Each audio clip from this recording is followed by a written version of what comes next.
नमस्कार, मैं हूँ एस्ट्रो वास्तु एक्सपर्ट सावी सिंह और आपके राशिफल के साथ आज हम फिर से हाजिर हैं। आज हम बात करने वाले हैं कि कर्क राशि वालों के लिए यानी कि कैंसेरियंस के लिए नवंबर का महीना क्या कुछ खास लेकर आ रहा है। और क्योंकि साल के अंतिम चरण के पास हम पहुंच गए हैं, तो ऐसे में क्या ये साल के आखिरी 2 महीने आपके जीवन में कुछ बड़े बदलाव लेकर आ सकते हैं या नहीं। आपके करियर के लिहाज से, आपके फाइनेंसेस के लिहाज से, आपके रिलेशनशिप्स में और आपके लाइफ के अलग अलग अन्य एस्पेक्ट्स में किस तरीके के बदलाव आपको देखने को मिल सकते हैं। सबसे पहले आज की वीडियो की हम शुरुआत करेंगे इस महीने का गोचर जान के कि ग्रहों के ट्रांजिट्स आपकी राशि को किस तरीके से प्रभावित कर रहे हैं और इस महीने का पंचांग में क्या कुछ खास है। सबसे पहले हम बात करते हैं आपकी राशि के स्वामी ग्रह की। चंद्रमा क्योंकि सबसे तेज गति से चलने वाला ग्रह माना गया है, तो ये 2.25 दिन में ही राशि परिवर्तन कर लेता है।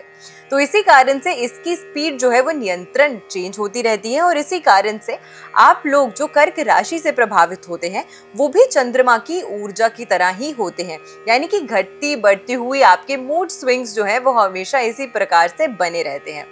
बुध ग्रह की अगर हम बात करते हैं तो वो वृश्चिक राशि में गोचर कर रहे हैं और जो डायरेक्टली आपकी राशि से पंचम भाव की राशि को प्रभावित करने वाले हैं।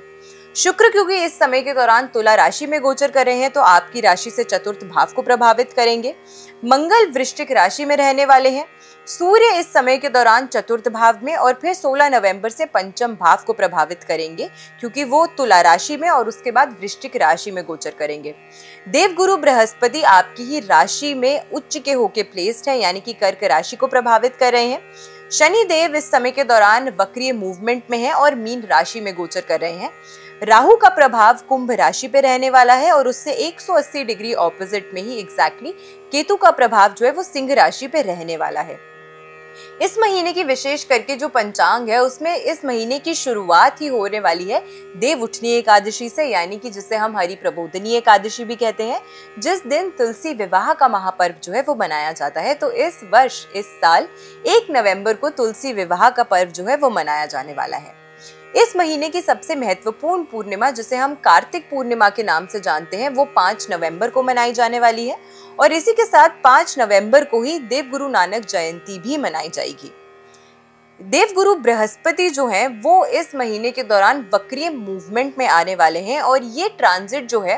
वो 11 नवंबर को होगा और साथ में शनि देव जी जो बहुत लंबे समय से ऑलरेडी रेट्रो मूवमेंट में थे, वक्रीय चाल में थे, वो 28 नवंबर को जाके अब मार्गी होने वाले हैं। तो ऐसे में शनि का जो अच्छा प्रभाव है, कुछ सकारात्मक प्रभाव है, वो सभी राशियों के ऊपर अब पड़ने वाला है जैसे ही शनि देव जो है वो मार्गी अवस्था में आ जाएंगे।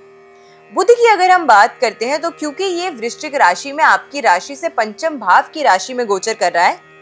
आपकी प्लानिंग को बहुत ही ज्यादा प्रिसाइज और अच्छा बनाते हुए नजर आता है। इस महीने के दौरान आप जो भी निर्णय लेंगे उसमें काफी ज्यादा प्रैक्टिकलिटी जो है वो देखने को मिलेगी।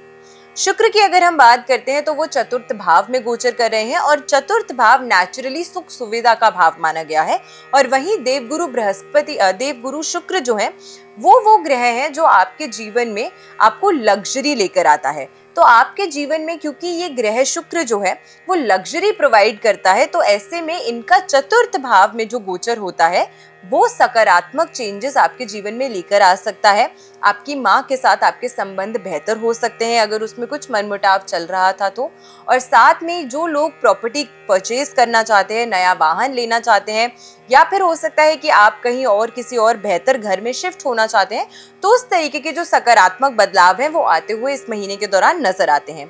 मंगल की अगर हम बात करते हैं तो मंगल अपनी स्व राशि में वृश्चिक राशि में ही गोचर करने वाले हैं और यहाँ पर ही आपके पंचम भाव को प्रभावित करने वाले हैं। अगेन हो सकता है कि इस समय के दौरान आप जो भी निर्णय लेंगे, क्योंकि अक्सर कहा जाता है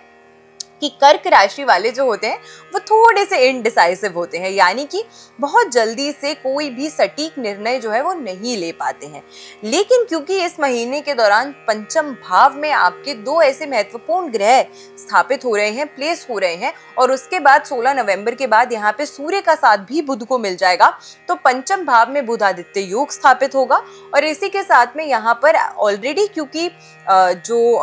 वृश्चिक राशि के स्वामी ग्रह मंगल हैं वो प्लेस्ड है तो आपकी जो निर्णय लेने की क्षमता है, आपकी प्लानिंग करने की जो क्षमता है, आपकी डिसीजन मेकिंग जो पावर है, उसको बेहतर करते हुए नजर आते हैं। गुरु की अगर हम बात करते हैं तो वो आपकी ही राशि में इस समय के दौरान गोचर कर रहे हैं और उच्च के होके गोचर कर रहे हैं।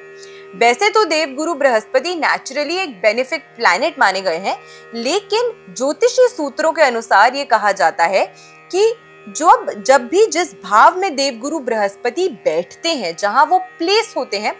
वहां पर वो हानि करते हैं, लेकिन जहां दृष्टि डालते हैं, जहां देखते हैं, वहां बढ़ोतरी करते हैं। अब ऐसे में जब देवगुरु बृहस्पति आपकी लग्न राशि को प्रभावित कर रहे हैं, तो ऐसे में सबसे पहले यहाँ पे आपको ये देखने को मिलने वाला है कि आपकी हेल्थ इश्यूज में थोड़ी सी फ्लक्चुएशंस हो सकती हैं। साथ में वो लोग विशेष करके जो कि बहुत मेहनत कर रहे हैं, बहुत ट्राई कर रहे हैं वेट लॉस करने की, देवगुरु बृहस्पति की प्लेसमेंट की वजह से आपको कहीं ना कहीं इस समय के दौरान वेट लॉस करने में प्रॉब्लम्स का सामना जो है वो करना पड़ सकता है। अपने मीठे खाने पर थोड़ा सा परहेज और कंट्रोल जो है वो भी आपको नियमित रूप से करने का प्रयास जरूर करना चाहिए। मुझे पता है कि ये साल के जो आखिरी महीने होते हैं ये फेस्टिवल के महीने होते हैं, दिवाली जस्ट अभी गई ही है और न्यू ईयर की तरफ हम बढ़ रहे हैं, तो मिठाइयों का आना जाना, लोगों के घर आना जाना, पार्टी करना जो है वो बना ही रहता है। लेकिन फिर भी अपने स्वास्थ्य का और अपनी हेल्थ को आपको सर्वोपरि रखने का प्रयास जरूर करना चाहिए। शनि की अगर हम बात करें तो वो आपके भाग्य स्थान पे यानी कि नवम भाव में गोचर कर रहे हैं और 28 नवंबर से यहाँ पे वक्रीय चाल में भी आ जाएंगे। तो हो सकता है वो लोग जो कुछ अपने जीवन में इन्हांसमेंट देखने का प्रयास कर रहे थे, हो सकता है कि कुछ रिकॉग्निशन, मान प्रतिष्ठा वो चाहते थे उसमें बढ़ोतरी हो, या हो सकता है कि वो लोग जो प्रमोशन का वेट कर रहे थे उन्हें थोड़ा सा अभी इस समय के दौरान वेट जो है अधिक करना पड़ सकता है। राहु की अगर हम बात करें तो अष्टम भाव में गोचर कर रहे हैं और केतु की अगर हम बात करें तो सेकंड हाउस में ट्रांजिट कर रहे हैं। ये एक्सिस जो है द्वितीय और अष्टम भाव की जो एक्सेस होती है राहु केतु की, इसमें विशेष कर आपको पैसों के लेन देन पर अपना ध्यान जो है वो जरूर रखना चाहिए। अगर किसी को पैसे आप दे रहे हैं, मैं तो कहूंगी कि मत दीजिए। अगर आप बहुत आवश्यकता है किसी को, वाकई में आपको लगता है कि इस व्यक्ति को पैसे की अभी सख्त जरूरत है और आप एक अच्छे कर्म के तौर पर किसी को पैसा लेंड भी कर रहे हैं, तो भी ये मन में अपने सोच के रखिएगा कि ये बहुत जल्दी आपका ये जो पैसा है ये आपको वापसी नहीं मिलेगा, क्योंकि सेकंड हाउस में केतु की जो प्लेसमेंट होती है वो कहीं ना कहीं आपको पैसे में कुछ आनाकानी जो है वो हो सकती है। विशेष करके अपने स्वास्थ्य का आपको ख्याल इस समय के दौरान जरूर रखना है और किसी भी तरीके की तामसिक चीज कंज्यूम करने का अगर आपका मन जो है वो कर रहा है तो आपको थोड़ा सा प्रयास करना चाहिए कि उस गलत राह पे आपको नहीं जाना है, तो इसका भी विशेष करके ख्याल रखिएगा। इन जनरल अगर हम बात करें तो ये महीना जो है वो आपके लिए गहरी तरीके से आत्मचिंतन करने का जो महीना है वो नजर आता है। कुछ आपकी जो रणनीतियां हैं, जो प्लानिंग है वो काफी आपके लिए फेवरेबल हो सकती है, तो आपकी प्लानिंग इस महीने के दौरान अच्छी होती हुई नजर आती है। इस समय आप अपने जो गोल्स आपने अपने लिए सेट करे हैं वो अचीव करते हुए नजर आते हैं और धैर्य और समझदारी से कोई भी निर्णय लेंगे तो वाकई में आपके लिए जो महीना है वो काफी अच्छा साबित हो सकता है। अब जैसे कि मैंने आपको शुरुआत में पंचांग बताया था कि इस महीने के दौरान 11 नवंबर को यानी कि ऑलमोस्ट महीने की शुरुआत में ही देवगुरु बृहस्पति, जो कि नेचुरली बेनिफिक प्लैनेट माने जाते हैं और काल पुरुष की कुंडली में नवम भाव यानी कि भाग्य के भाव के कारक ग्रह माने गए हैं, उस ग्रह उस भाव को उसका नेतृत्व भी करते हैं और वहां की राशि का भी नेतृत्व करते हैं। तो ऐसे में ये प्लैनेट की ऊर्जा जो है वो हर व्यक्ति के जीवन में अच्छा प्रभाव डालनी चाहिए, ये अनिवार्य है। और क्योंकि आपकी ही राशि में बैठकर अभी वो उच्च की अवस्था में है, लेकिन ट्रांजिट के साथ ही वो रेट्रो मूवमेंट में भी आ जाएंगे, तो इसका काफी गहरा इम्पैक्ट जो है वो कर्क राशि के जातकों को देखने को मिलेगा।